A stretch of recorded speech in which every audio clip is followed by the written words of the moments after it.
Today's Bike Links is made possible by the Lincoln Lancaster Health Department. Public health, everyone, every day, everywhere. The Lower Platte South Natural Resources District. And Lincoln's 10 Health TV.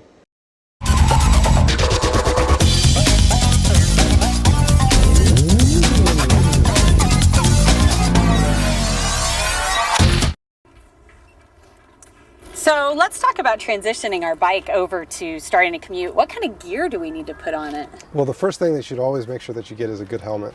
You're going to be spending a lot of hours with that thing on your head, so you want to make sure you have one that fits you well and is comfortable, but also keeps you very safe. Beyond that, just some basic things that you're going to want. You want to start looking at lights, especially in the fall and the winter. Once the sun starts setting earlier and earlier, it's always a good idea to have lights on, even if it's not completely dark. It just helps make sure that you're more visible for cars, and it makes it so you can see a little bit easier too. Another good thing to make sure you get on your bike would be rear and front fenders, especially in the spring once it gets kind of wet outside. Even if it's not actively raining while you're riding your bike, there still could be some mist and some dew on the ground that'll kick up and get you dirty on your way to ride. So just having some good fenders really goes a long way to making sure that you can keep yourself and your clothes clean as you get to work. And then of course you need to make sure you have good bags to transport either clothes or your lunch or anything else you might need to take with you, whether those are saddle bags, a good backpack, or a pannier, which is just a fancy way of saying saddlebags that you can strap to a back rack on your bike. Those are all good options to make sure that you get your clothes or lunch or anything else you need to take with you to work safely, clean, and of course dry in case it does happen to be raining out. Absolutely. I know, in my office, anybody who's worked with me knows that I like to leave my clothes at work, minimize that transport, and then I just change when I get to work. So just in case there is some splashback from the road, even if my fenders don't cover it or if it's rainy, then I can just change and feel fresh when I'm in the office and want to look, need to look professional. I have that change of clothes with me at work, so then I can just take clothes back and forth a couple times a week, leave my fancy high heels at work and not ride in those, though I've been known to do that from time to time too. Absolutely, and it really depends on what the weather is like too.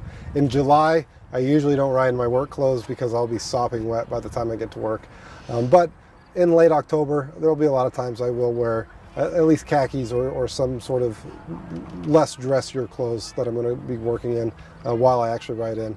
And then of course in the winter, you want to make sure you've got a good coat or at least some sort of jacket that does a good job of keeping the wind off your skin. That'll go a long ways to make sure that you're staying warm. And that's another great point, is just make sure you're dressed appropriately for the weather. In Nebraska, we get a wide range of weather, so it's always a good idea to make sure that you have clothes with you just in case the weather does change from that time you get to work in the morning to when you're ready to go home at night. Absolutely. And I think, for the ladies too, there are a lot of things that you can be creative with what you're wearing in the winter. I sometimes wear a pair of tights under my outer pants, wear a pair of tights under my thermal pants that are waterproof and windproof, get to work, take off the pants and put on a skirt. It's pretty easy to make modifications, and it shouldn't be a hindrance to starting to commute to work that you're worried that you have to look professional, because in most cases, just a quick 5 minutes, a container of baby wipes in your desk drawer, and you've transitioned yourself from bike commuter into professional office worker. And then if you have kids, you need to get a few extra accessories for your bike as well. And of course that just depends on the number of kids you have and how old they are. The first step, just like if you're getting ready to commute to work yourself, make sure they have a good helmet and make sure it fits them properly. You can find youth helmets, and you can even find toddler-size helmets that can fit kids younger than 2 or 3 years old. But make sure that they have an appropriate helmet to wear as well. And then there's a number of good options for kids' seats that you can find. There are some that mount to the front of your bike, right below your handlebars, that puts younger kids up closer to your body, lets them really see what you're doing, where you're going, where your ride's at, and gives you better access to helping them out if they need help with something while you're riding. And then of course there's a number of seats that you can fit behind you on a sturdy rack, or if you have a little bit bigger bike, such as a cargo bike, and you can put it on your back deck of your cargo bike as well.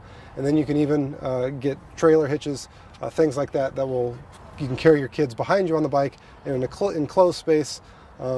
Really gives them their own space. That way, if it is a little bit questionable weather, rain, snow, whatever, keeps them dry, keeps them warm and a little bit happier back there as well. Yeah, and another thing, if you've got a trailer on the back end, that's a good opportunity. Put a flag on there so you're nice and visible on the street, and maybe have your kids get involved, get creative. I know there's somebody in town making a pirate flag for their little kid's trailer right now. And if you do decide to put your kid in a bike trailer, it's also a good idea, just like when you're getting ready to commute, go ahead and take them out on a test run, because it is going to add some weight to the back of your bike. It's going to make it a little bit harder ride for you, let you get a little bit more comfortable with it, and just get used to maneuvering it with that extra length off the back of it. Get you used to taking a little bit wider turns, and just making sure that you're comfortable on your bike before you set out in any sort of traffic situation with your kid actually in the back with you. Right. I know I don't have kids myself, but I've towed a trailer with camping gear in it, and that was a good dry run of figuring out what it's like to tow that weight behind you. It is a little different.